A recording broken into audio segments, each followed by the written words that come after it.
I stumbled across a news article, out of Canada no less, that immediately caught my attention. Yeah, I know. Canada is a long way away from the focus of this channel, but bear with me here. It was the opening paragraph that piqued my interest. Pulitzer Prize-winning novelist Harper Lee politely knocked on the truck driver Robert Louis Burns' door in rural Alabama one day, more than 3 decades ago, and asked him about the preacher he killed.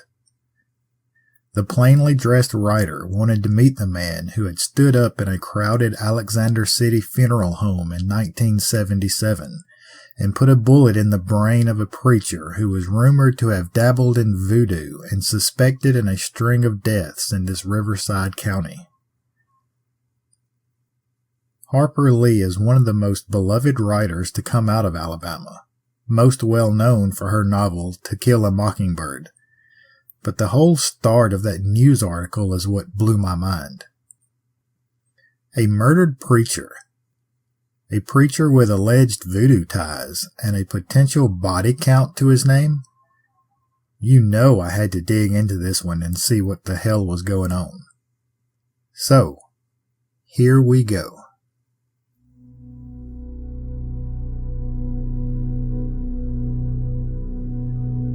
Everyone loves a good strange, weird, or bizarre story.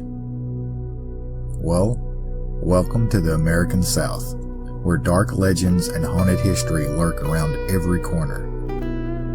Where superstition, folklore, and a touch of backwoods magic blend with everyday culture. Some say, in order to survive. This is Dixie After Dark.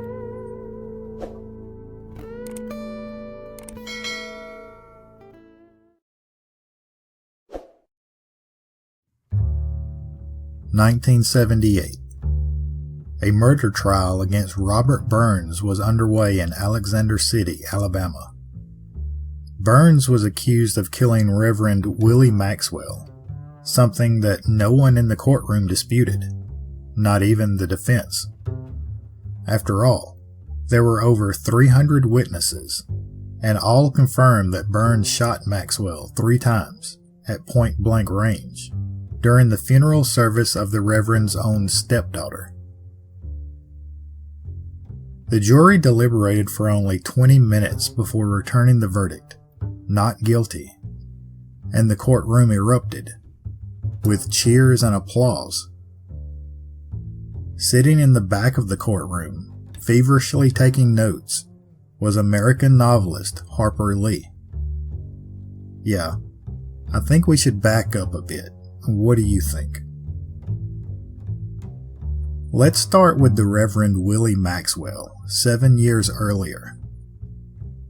From early accounts, they say Reverend Maxwell was a charming man. He was always found in nice suits, of course on the weekends in the pulpit, but also even during the week in the woods, overseeing his pulpwood crews. Don't let the title of Reverend fool you here, though. From all accounts, Reverend Maxwell devolved into a dark, troubled life. It seems to all begin after the death of his wife, Mary Lou. Mary Lou Maxwell was found dead in her car in 1970. Autopsy records show that Mary Lou had been beaten and strangled. Reverend Maxwell was charged in the murder and was defended in court by lawyer Tom Radney, who scored the Reverend an acquittal.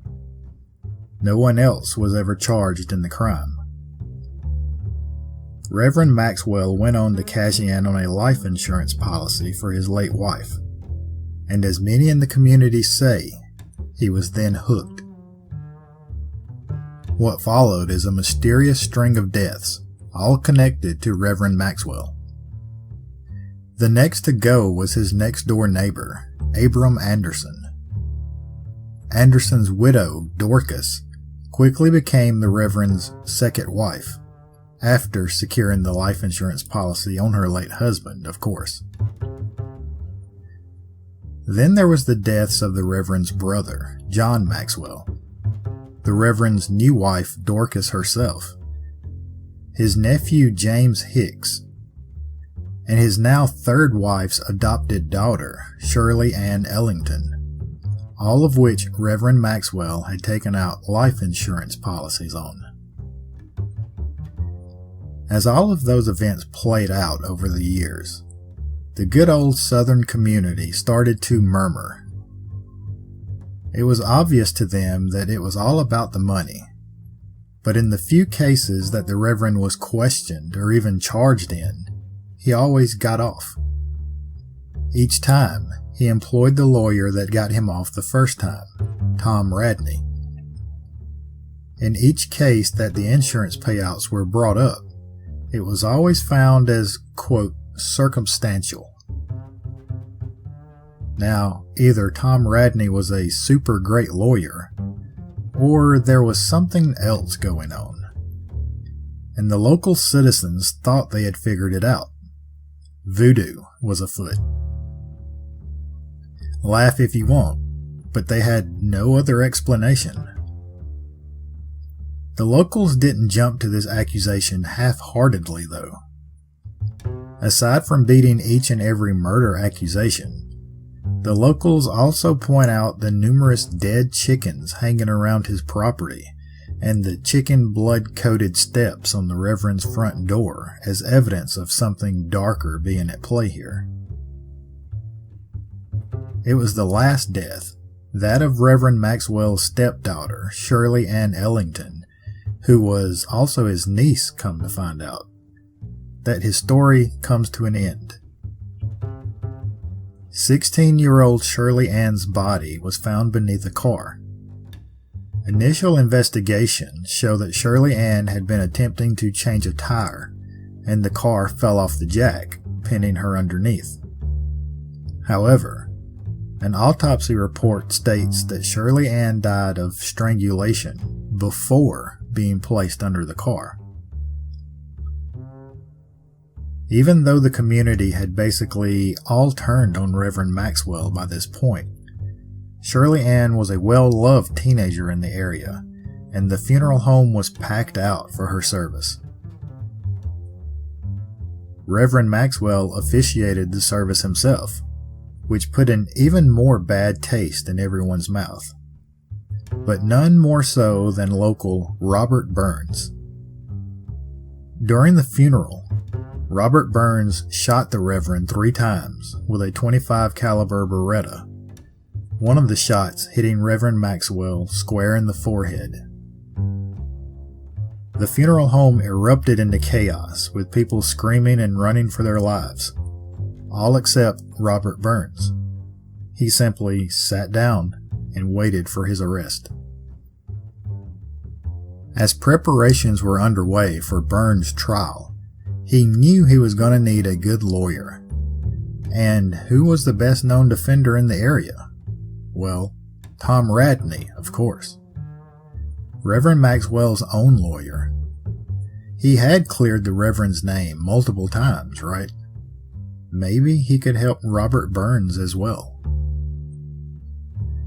As odd as it seems, Tom Radney accepted Burns as a client. He even cleared it with the Alabama bar so there would be no conflict of interest raised against him.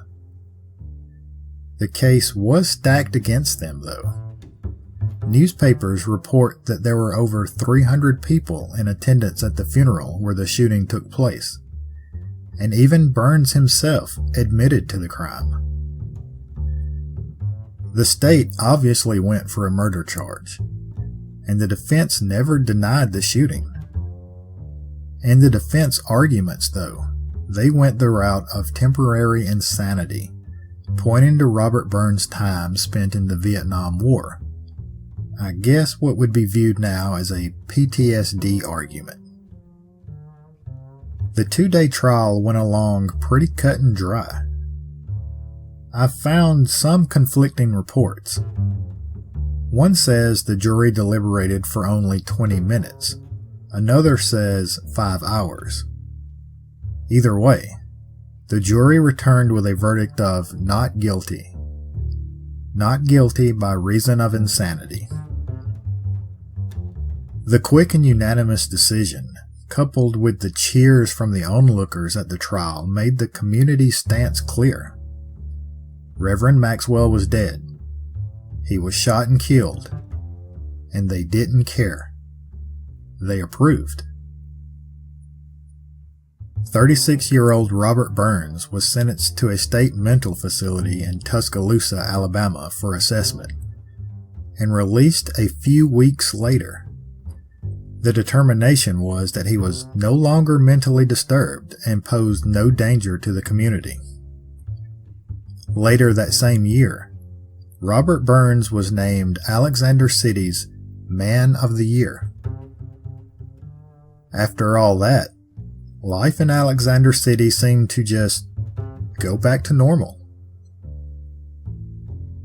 As far as Harper Lee and her research is concerned, the book never materialized.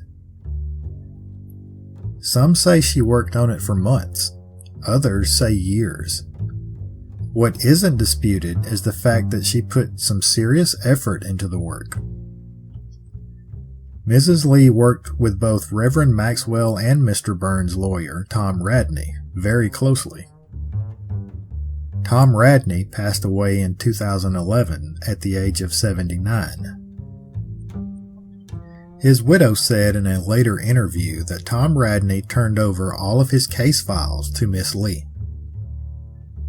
Surviving family members of Mr. Radney have said in interviews that Tom even received the first 4 pages of the manuscript, with the handwritten title, The Reverend, at the top. The pages have been verified later by the Associated Press by the inclusion of handwritten letter B's in the manuscript, something verified by Harper Lee's estate. The key for the letter B on the typewriter Harper Lee was known to use during that time frame was known to stick. Robert Burns said in later interviews that some people believed Reverend Maxwell had powers beyond the grave. "I had people telling me he's coming back," Burns said in one interview. Even though he made that statement with a laugh, Burns did admit the shooting left him with nightmares. Burns also says that Harper Lee interviewed him twice. She came up out of the blue, Burns recalls in a 2015 interview, 74 years old at the time. He says in the first interview she was excited about the prospect of the book. The second time, she had some doubts about it. Her doubts were with whether the book would incriminate other people in the town or not. No one knows what happened to the manuscript, or whether it was even finished. At the time of the Canadian article I found that led me down this path, Mrs. Lee was still alive, living in an assisted living facility in Monroeville, Alabama. The article states that neither Mrs. Lee's lawyer or her publisher replied to questions about the manuscript. Harper Lee later died 5 months later on February 19, 2016. The family of Tom Radney has reached out to the estate of Harper Lee, requesting that all of the notes and files from Tom Radney be returned to them. They feel the story could still make an interesting book or movie, but the estate of Harper Lee deny the existence of any documents, saying the estate didn't have them. Later in life, Harper Lee refused to be seen on camera and refused to talk to the press.